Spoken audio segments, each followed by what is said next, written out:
Indonesia itu negara banyak konflik.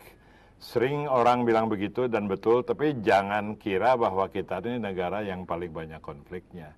Banyak negara yang juga banyak konfliknya di dunia, dari mulai Afghanistan, Mesir, Irlandia, sampai ke Meksiko, sampai mana-mana. Cuma di Indonesia orang senang untuk menjelek-jelekan dirinya sendiri. Kita negara yang oke, yang normal, tapi memang kita banyak konflik, dan ada yang bilang pada saya kemarin, orang yang cukup tahu lah, katanya di Indonesia tuh konflik ada 3 macam. Satu yang mengenai lahan, kedua yang ada motif SARA, dan yang ketiga yang politik. Kalau yang kita lihat di TV tiap hari kayaknya konflik itu politik melulu.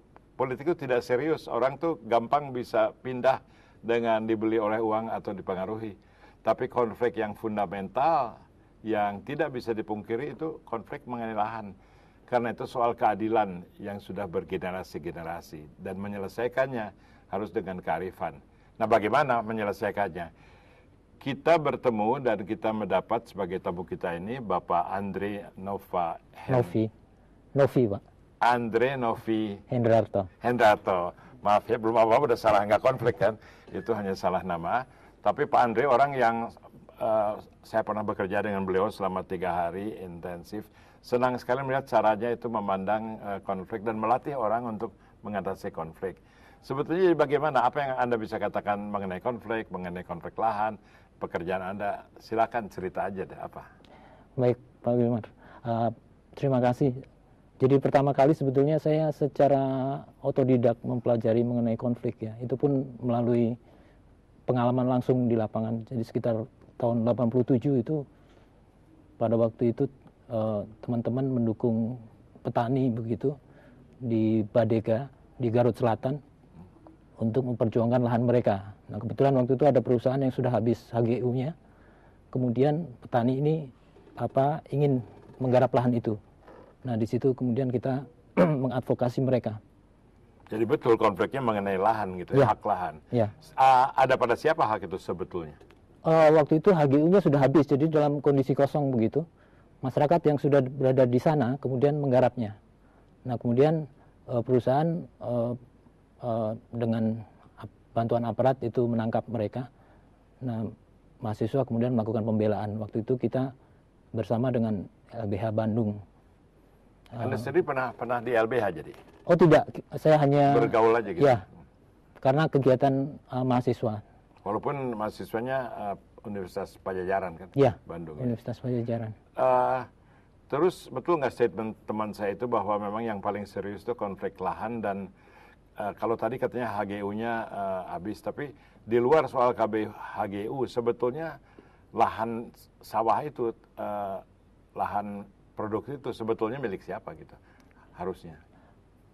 Kalau Indonesia agak berlapis-lapis begitu mengenai konflik lahannya, Pak.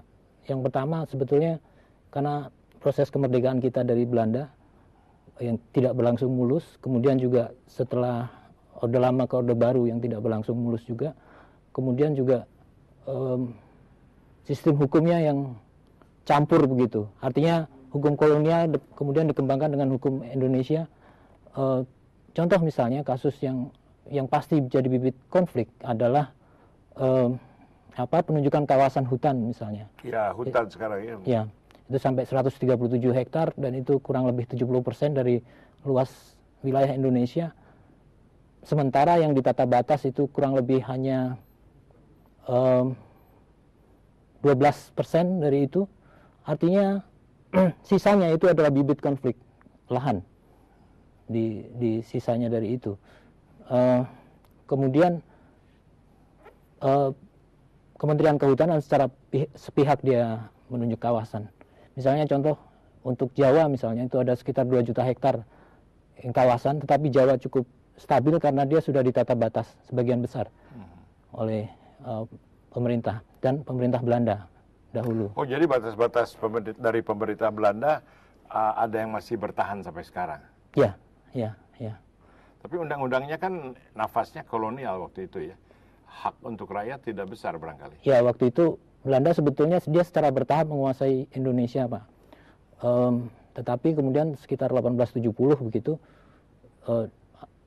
sekitar segitu dia menyatakan domain verklaring, artinya wilayah yang tidak memiliki hak itu adalah milik pemerintah kolonial, begitu. Sebetulnya pemerintah Belanda tidak mengurus juga, misalnya taruhlah seperti Papua itu baru diurus sekitar tahun 60-an. Iya. Ya. Ya semacam bank tanah disimpan aja Ya. ya. Dan kemudian itu diwariskan pada pemerintah Indonesia ya. Ya. Mula-mula pemerintah Soekarno, kemudian pemerintah Soeharto. Ya. Sekarang ini jadi hukum mana yang dipakai? Hukum kehutanan atau hukum pertanahan yang ada sekarang tuh apa sumber hukumnya kira-kiranya? Sebetulnya kita punya undang-undang pokok kehutanan, juga punya undang-undang pokok agraria. Sebetulnya kehutanan semestinya diatur juga di dalam undang pokok agraria, tapi ini kemudian terjadi dualisme begitu, semacam dualisme begitu. Ya, agraria kan tanah pada umumnya gitu. Ya. Hutan, tanah yang didefinisikan sebagai hutan. Ya. Padahal tuh sama juga tanahnya gitu ya. Tapi pindah sekarang pada pekerjaan Pak Andre. Pak Andre kemudian bergabung atau mendirikan suatu LSM itu namanya apa? Oh, sebetulnya perusahaan, Pak. Kita sebutnya social enterprise. Oh, yang, oke. Karena teman-teman awalnya adalah bergerak di LSM dan kemudian berpindah ke social enterprise begitu. Jadi kita tidak hanya mendukung LSM, tetapi kita juga bantu perusahaan, kita juga bantu kelompok-kelompok masyarakat. Ya, itu konsep social entrepreneurship ya, jadi bahwa ya banyak model entrepreneurship. Waktu kita sama-sama ke Palangkaraya gitu ya. Itu kan Anda juga baru selesai memberikan advokasi atau mediasi di konflik tanah di sana. Sebetulnya yang diminta oleh panitia adalah training fasilitasi waktu itu. Yang di panitia. Ya. Tapi Anda cerita bahwa Anda kalau dibilang ke lapangan tuh ngapain di lapangan, yaitu masuk ke daerah-daerah konflik kan dan mempertemukan sudut pandang katanya waktu satu perusahaan dengan kelompok masyarakat begitu. Ya, dalam beberapa hal kita memang begitu. Resminya kita sebetulnya melakukan social assessment, Pak.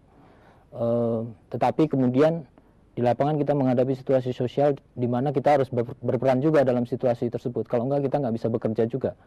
Jadi seringkali memang yang saya hadapi kalau dengan masyarakat ini relatif mereka mudah berkomunikasi dan mudah percaya, memiliki trust begitu. Akan tetapi informasi yang mereka dapat itu sering tidak seimbang begitu. Kemudian pemahaman mengenai lahan, mengenai izin juga belum begitu paham karena wilayahnya sangat terpencil.